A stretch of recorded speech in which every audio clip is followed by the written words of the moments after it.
नमस्कार. कसे आहात सर्व? मस्त आहात ना? मस्तच राहा. सर्वांना सर्वप्रथम श्री स्वामी समर्थ.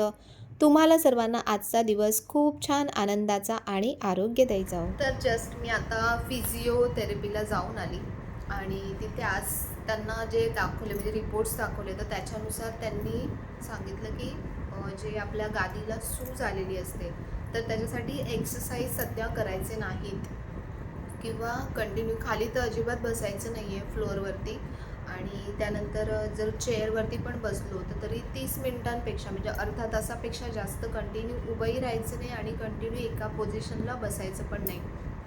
त्यानंतर त्यांनी जे लावलं होतं म्हणजे काय त्यांचं ते नाव आहे लंबर ट्रॅक्शन का काय, तर ते आपल्या इथे कमरेला लावतात आणि मग ते असं खेचलं जातं. म्हणजे जे आपले नसा ज्या असतात ना, ज्या ब्लॉक झालेल्या असतात त्यांचं ब्लड सर्क्युलेशन वाढवण्यासाठी ते खेचलं जातं. त्याच्यानंतर अशा एक चिप्स लावल्या जातात आणि वायर असते त्याला आणि त्याच्याने पूर्ण पायाला असं एक जसं मुंग्या येतात ना एकदम जोरजोरात तसं पूर्ण ते सेन्सेशन पूर्ण पायांना दिलं जातं.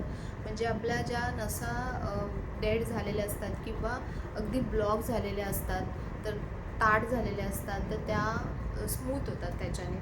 प्लस त्यांनी एक लिक्विड दिलं आहे मला म्हणजे सांगितलं घ्यायला. तर ते लिक्विड आपण लावायचं जिथे दुखतं आहे खूप जास्त आणि तिथे लावून थोड्या वेळाने त्याला आईस पॅकने शेकवायचं आहे. तर सध्या म्हणजे काहीच एक्सरसाइज काहीच करायची नाही आहे आणि मी एक्सरसाइज करत होती खूप. आता ह्याच्या आधी जेव्हा दुखत होतं तेव्हासुद्धा मी एक्सरसाइज करत होती. म्हणजे आपण यूट्यूबवर वगैरे बघा बऱ्याच गोष्टी बघतो ऐकतो आपण चेक करतो की असं सायटिक पेन होते म्हणजे आपण स्वतःच डॉक्टर होतो ॲक्च्युली की सायटिक पेन होतं आहे तर मग कसं काय एक्सरसाइज केल्यावरती आराम पडेल. तर सगळ्या गोष्टींचे सोल्युशन ऑनलाईन नसतात. काही गोष्टी आपल्याला जाऊन प्रत्यक्षात कारण तुमचे प्रत्येकाचे आजार सेम नसतात, प्रत्येकाचे अवयव सेम नसतात. तर त्याच्यामुळे आपल्याला प्रॉपर डॉक्टरला दाखवूनच त्या गोष्टी वेळच्या वेळी ट्रीट केलं ना तर तुम्हाला आराम पडू शकतो. तर आता हे त्यांनी सांगितलं की जवळपास 1 हफ्ता करावं लागेल. त्याच्यानंतर आपण बघायचं की आपल्याला किती आराम पडतो आहे. जर आराम पडत असेल तर ते आणखीन 2-3 आठवडे ते कंटिन्यू करणार आणि त्याच्यानंतर मग पुढची थेरपी एक्सरसाइज काय असेल तर मग ते सांगणार. तर चला मी पहिले आता चहा ठेवते आणि त्याच्यानंतर मी तुम्हाला जे म्हटलं की जे कुरिअर एक मस्त आलं आहे तर ते मी तुम्हाला दाखवते. तर जेव्हा असं संपूर्ण नैवेद्याचं जेवण असेल त्यानंतर परत आपल्याला पुन्हा आणखीन पूजा वगैरे पूजेला जायचं आहे तयारी करायची आहे तर बऱ्याच गोष्टी डोक्यात असतात की फटाफट हे आवरलं पाहिजे ते आवरलं पाहिजे. तर म्हणून मी जसं झालं जसं आली तसं पटकन कामाला सुरुवात केली. कारण एक आवरून घेतलं ना पटापट तर आपण वेळेच्या आधी मोकळे होतो. मग तयारी करायला पण आपल्याला व्यवस्थित चांगला वेळ मिळतो. तर पहिली जी भांडी दुपारची सगळी घासली होती तर ती सगळी भांडी पहिले व्यवस्थित लावून घेतली. कारण मग एक भांडं शोधण्यासाठी पुन्हा सगळा पसारा उपसायला लागतो. पुन्हा शोधाशोध करावी लागते. तर म्हणून उन्हामुळे छान आता भांडी तिथे सुकून पण जातात पटकन. तर म्हणून पहिली सगळी भांडी व्यवस्थित लावून घेतली आणि त्यानंतर मग पुढची तयारी सुरू केली. एक गोष्ट तुम्हाला दाखवायची होती की बघा जे पुदिना मी आणला होता त्या पुदिन्याच्या कांड्या म्हणजे दांड्या ज्या असतात त्या लावल्या होत्या आणि बघा किती छान पुदिना हा जवळपास 4 ते 5 महिने झाले हा पुदिना असा छान जसाच्या तसा आहे आणि ह्याला ना ऊन लागतं. उन्हामध्येच हा ॲक्च्युली खूप छान ग्रो होतो. तर आता हे जे कुरिअर आलं एक तर ते कुरिअर मी ओपन करते आणि मग तुम्हाला सांगते. तर हे जे कुरिअर आहे हे कुरिअर आलेलं आहे ममता ताईकडून आणि ममता ताईला मी स्ट्रिक्ट वॉर्निंग दिली होती की जेव्हा तू सगळ्यांचं क्लिअर होईल. आता बघा बरेच जण असे होते ते काय काय जणांनी फेकसुद्धा टाकलं होतं. तर त्याच्यामुळे मला माहिती आहे जेवढ्यांनी मला रिस्पॉन्ड केलं होतं जेवढ्यांनी मला इंस्टाग्रामवर वगैरे टाकलं होतं तर तेवढ्या सगळ्यांचं मोस्ट ऑफ सगळ्यांचं क्लिअर झालेलं आहे आणि आता ती ऑर्डर्स खूप लिमिटेड घेते. तर त्यासाठी सुद्धा राग धरू नका कारण हे जे काम आहे ना हे खूप क्रिएटिव्हिटीचं काम आहे. खूप लक्ष देऊन वेळ देऊन करण्याचं काम आहे. तर त्याच्यामुळे ती खूप जास्त लोड घेत नाही आहे. थोड्या थोड्या ऑर्डर्स घेते. जशा कंप्लीट होतील तशा पुढच्या ऑर्डर्स घेणार आहे. तर प्लीज तुम्ही पण तिला तसं सपोर्ट करा. तर काय पाठवलं आहे तिने मी तुम्हाला दाखवते. तर तिने जे पाठवलं आहे स्वामींचे वस्त्रच असणार आहेत पण तरी हो खूपच सुंदर. तर ही जी पगडी आहे ना ही स्वामींची पगडी खूप फेमस झालेली आहे. म्हणजे मी खूप जणांच्या तिच्या ऑर्डर्स बघितल्या की बऱ्याच जणांनी ही सेम ऑर्डर मागितली तिला. तर बघा ही, आणि खरंच खूप सुंदर दिसते स्वामींना हे घातल्यानंतर. अगदी पेशवाई म्हणजे एकदम रॉयल असं दिसतं स्वामींना घातल्यानंतर. खूप छान वाटते आणि हा कलरच मुळात खूप सुंदर दिसतो. तर असा हा मरून कलर आहे आणि त्याला सुंदर असं हे फेट्याचं काम केलं आहे बघा. दिष्टा, आवाज बंद कर ना बाबू, याच्यात आवाज येतो सगळा.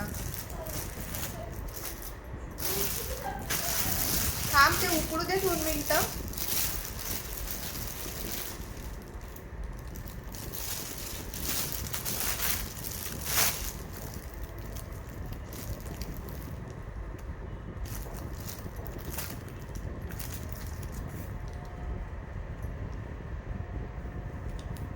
तर या फेट्यासोबत मला वाटतं तिने हे पाठवलं आहे. तर ही धोती आहे स्वामींची, धोतर, आणि ही शॉल आहे. तर असे या फेट्यासोबत कॉम्बिनेशनमध्ये हे तिने दिलं आहे. तर हे मी कोणासाठी तरी मागवलं आहे, कारण माझ्याकडे हे आहे सेम, पण हे कोणाला तरी हवं होतं आणि त्यांच्यासाठी मी मागवलं आहे. दाखवेन तुम्हाला कोणासाठी हवं होतं ते. आणि मला तिने आपल्या स्वामींना बघा सुंदर अशी ही आपली जी पैठणीचं कापड आहे ना त्याचं हे धोतर आहे. हे मी तिला स्पेशली गुढीपाडव्यासाठी आणि पुढचा दिवस लगेच स्वामींचा प्रकट दिन आहे, तर त्याच्यासाठी म्हणून मी तिला सांगितलं होतं. कारण धोतर एकच सिंगलच आहे माझ्याकडे, मग तेच कंटिन्यू घालून ठेवावं लागतं. तर म्हणून मग आणखीन एक धोतर मी तिला म्हटलं होतं की मला 1-2 धोतर असे एक्स्ट्रा शिवून दे, कारण मग चेंज करता येतात, मग धुता येतात, नाहीतर एकच मग धोतरवरती शेले घालावे लागतात. तर हे 2 धोतर आहेत आणि हा त्याचा शेला आहे, सुंदर आहे हा शेला. आणि दुसरा एक शेला तिने जो पाठवला आहे तो पण खूप छान आहे, सुंदर असा हिरव्या रंगाचा आहे. त्याला अशी छान लेस लावली आहे. माझ्याकडे हे शेले भरपूर आहेत. तिने मागच्या वेळेला मला भरपूर कलरचे शेले बनवून पाठवले होते. मी तिला म्हटलं होतं की मला बरेच जितके तुला सुचतात तितक्या कलरचे मला बनवून पाठव, कारण मग वेगवेगळे असे छान वेगवेगळे घालता येतात स्वामींना. तर हा एक शेला आहे.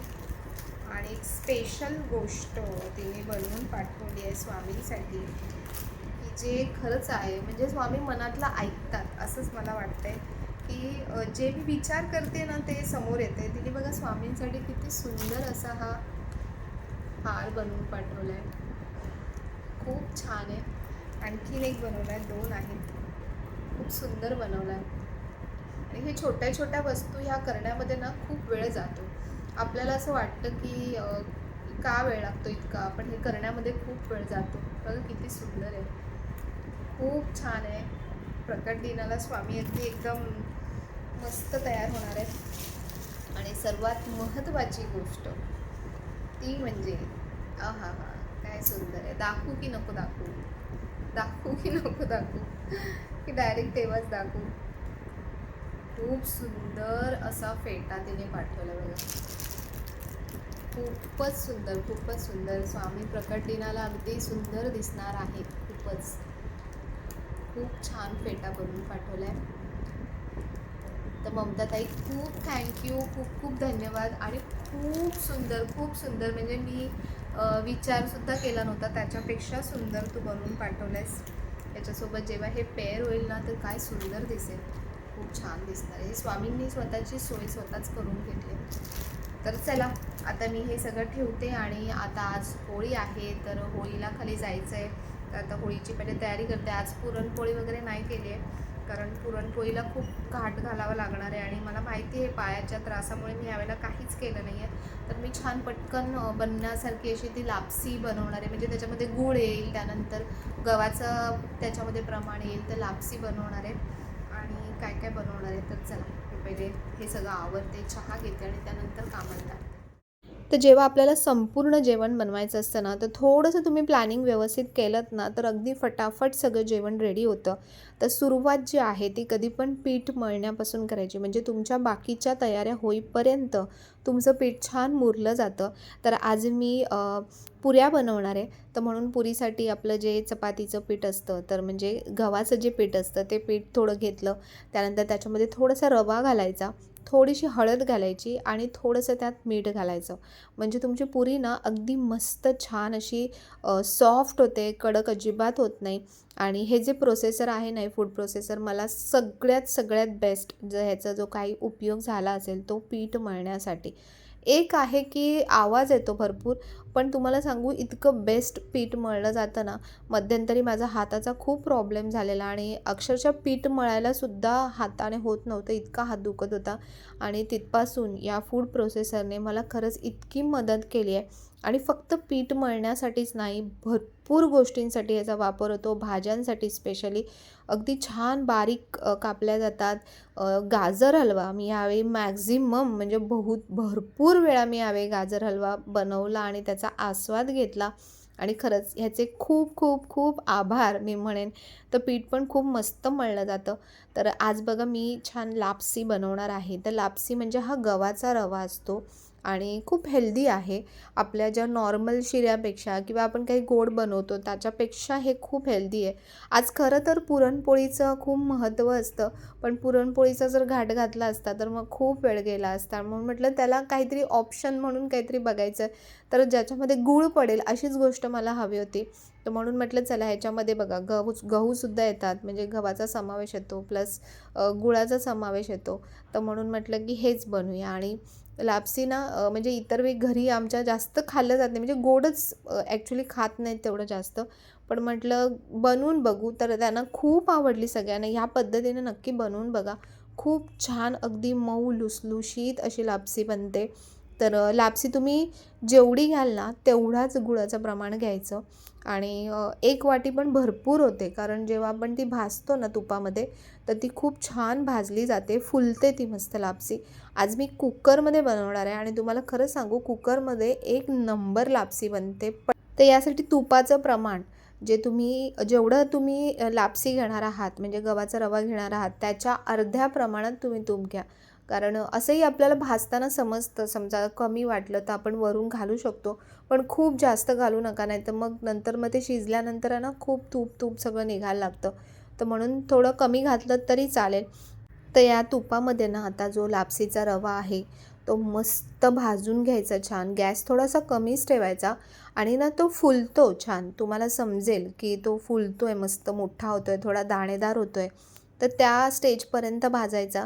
त्यानंतर त्याच्यामध्येच जे तुम्ही ड्रायफ्रूट्स घालणार असाल तर ड्रायफ्रूट्स त्याच्यामध्येच घाला.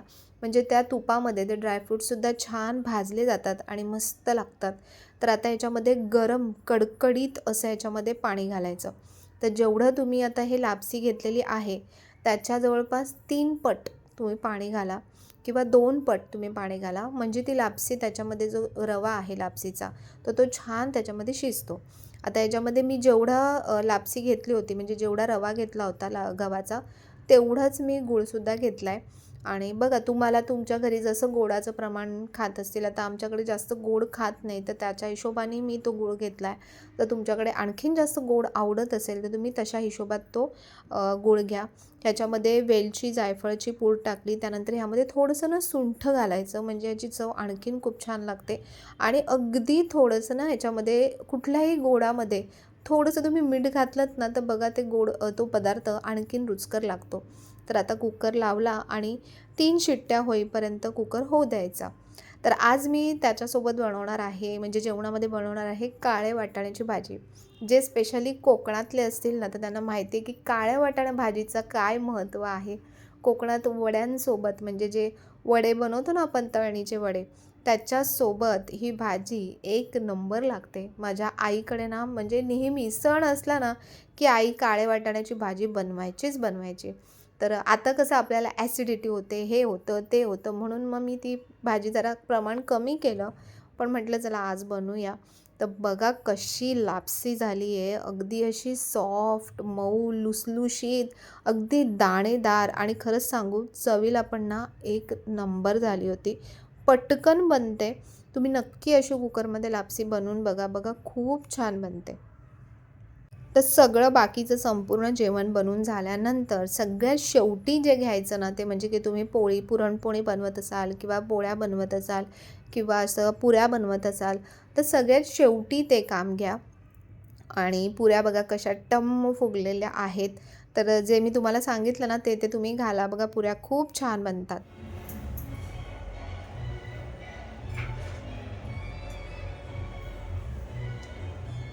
तर अशी माझी तयारी झालेली आहे. सगळं सामान घेतलंय बघा. जे तुम्हाला सांगितलं होतं ना होळीमध्ये एक्स्ट्रा आपण टाकायचं तर ते मी सगळं असं वेगळं घेतलंय. लवंग, वेलची, कापूर, पिवळी मोहरी, त्याच्यानंतर हळद, आपलं सगळं परत जे आपण होळीमध्ये सामान सगळं, नारळ, हार सगळं घेतलंय. त्यानंतर आज पुरी आणि हे बनवलं होतं गोड शिरा, ते घेतलंय. आणि त्यानंतर एका तांब्यामध्ये पाणी घेतलंय. तर चला तयारी झालेली आहे. आता खाली सगळे एक एक एक एक सगळे जमा होतात, तर सगळे एकत्र आले आणि एकत्र पूजा केली तर खूप छान वाटतं. तर चला माझी तयारी झाली, मी आता निघते खाली आणि तुम्हाला दाखवते की कशी होळी केलेली आहे आमच्या इथे. चला. तर इथे आमच्या इथे खालीच होळी लावतात आणि संपूर्ण 3 विंगची एकत्र ह्यावेळी होळी केली होती आणि खूप खूप खूप चांगलं वाटलं मला की बघा सगळे येऊन एकत्र जेव्हा एखादा सण साजरा करतात ना, तेव्हा त्या सणाची जी पॉझिटिव्हिटी असते किंवा त्याची जी ऊर्जा असते ती आणखीन खूप पटीने वाढते. तुम्हाला माहिती आहे फाल्गुन पौर्णिमेला हुतायुषी पौर्णिमा असं म्हणतात आणि या दिवशी साजरा केला जाणारा उत्सव म्हणजेच होलिकोत्सव, यालाच होळी म्हणतात. माघ महिना संपताच ऋतूंचा राजा असलेल्या वसंताचे आगमन होते आणि धरती माता नवनवीन पानाफुलांनी बहरते. अनेक ठिकाणी ग्रामदेवतेंच्या यात्रा उत्सवाला भरती येते. कुस्तांचे फळ गरजत असतात. सर्वत्र आनंदी आनंद पसरतो आणि अशा वेळी हा आनंद वाढवण्यासाठी येतो तो म्हणजे हा होळीचा सण. उत्तर भारतात यालाच दौल यात्रा होळी म्हणतात. महाराष्ट्रात शिमगा म्हणतात आणि याचाच अर्थ भारतात जरी वेगवेगळे प्रांत असले तरी संस्कृती मात्र एकच आहे. होळी हा सण वेगवेगळ्या प्रांतात आजही वैविध्यपूर्ण पद्धतीने साजरा केला जातो, हे विशेष. यावरून भारतीय संस्कृतीची आपल्याला कल्पना येते आणि हा सण सर्व ठिकाणी संध्याकाळी साजरा केला जातो. खरं म्हणजे होळी हा सण हा निसर्गाची संक्रमण अवस्था सुचवणारा आहे. संक्रमण म्हणजेच बदल. विविध झाडांची पानं गळतात, वनश्रींची शोभा नाहीशी झालेली असते, सारे थंडीने बेजार झालेले असतात. आता या स्थितीत बदल होणार असतो. प्राणीमात्रात जोम उत्साह येणार असतो, ते सांगणारा हा सण. थंडीचे त्रासदायक दिवस संपल्याचा हा आनंदोत्सव. पानझडीचे सृष्टीमातेचे अंगण अस्वच्छ झालेले असते. सगळीकडे पाला पाचोळा पडलेला असतो, काड्याकुड्या साठलेल्या असतात आणि त्यामुळे अस्वच्छता सर्वत्र दिसते. आता ऋतुराज वसंताची स्वारी येणार, याला ही घाण अस्वच्छता कशी आवडेल? म्हणून पौर्णिमेच्या शुभ दिवशी ही अस्वच्छता नाहीशी करायला, तिची होळी करायला पूर्वजांनी सांगितलं आहे आणि या स्वच्छतेच्या सोहळ्यालाच धार्मिक बनवलं आहे. परिसर स्वच्छ असणे आपल्या आरोग्याच्या दृष्टीने सुद्धा खूप आवश्यक असतं.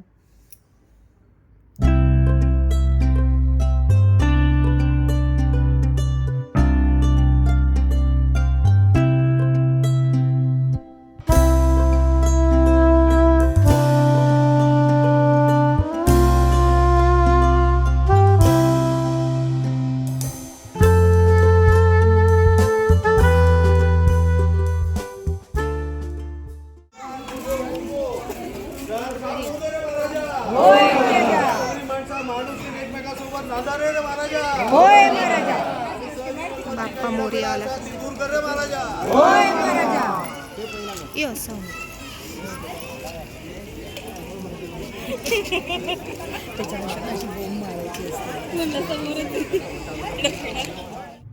होळी या सणाच्या निमित्ताने मनुष्याने आपल्या अंगी असलेले वैगुण्य, दोष, प्रवृत्ती यांची होळी करावी. संपूर्ण वर्षाच्या शेवटी या सर्व गोष्टी सोडून द्याव्यात, हाच हा सणाचा संदेश आहे. तर व्हिडिओ आवडला असेल तर व्हिडिओला नेहमीप्रमाणे लाईक करा, शेअर करा, सबस्क्राईब करा. पुन्हा भेटूया आपण अशा छानशा व्हिडिओमध्ये. तोपर्यंत सर्वांना बाय आणि सर्वांना श्री स्वामी समर्थ.